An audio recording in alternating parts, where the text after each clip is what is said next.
Сәлеметсіздер ме, құрметті оқушылар? Бүгінгі сабағымыздың тақырыбы тіл қарым-қатынас құралы. Тіл қоғамды құрайтын және оны байланыстыратын басты күш. Ол басқа құраушы көздермен салыстырғанда халық туралы ең көп мәліметті бере алады және өзгелерден жеке дара қасиеттерді анықтайды. Адам өмірге келген сәтте сөйлеу қабілетіне ие болмайды.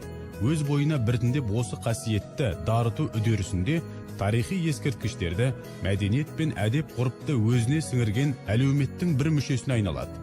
Жер шарында 7 000-нан астам әртүрлі тілдің болуы оның кез келген халық үшін әлеуметтік қажеттіліктің басты кілті екенін көрсетеді.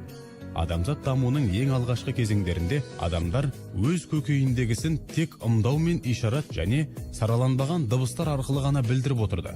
Бұның өзі адам бойындағы айрықша артықшылық ретінде басқалармен бірге отырып іс жасау және тәжірибе алмасуға мүмкіндік берді.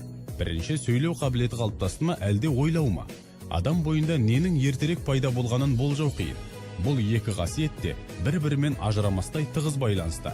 Сол себепті олар параллельді түрде бірдей дамыған деуге болады. Тілдерді таралу деңгейіне байланысты үлкен топтарға тілдер отбасына бөлеміз. Соның ішінде қазақ тілі түркі тілдер отбасына енеді.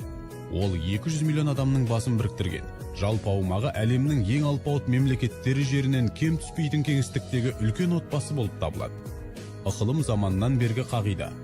Ұлт тілінде сөйлейтін ең кемі бір адам қалғанға дейін сол тіл жойылмайды. Сондай-ақ керісінше қаншама халық өкілдері бола тұра, өздерінің туған тілі болмаса, ұлт деп атауға келмейді.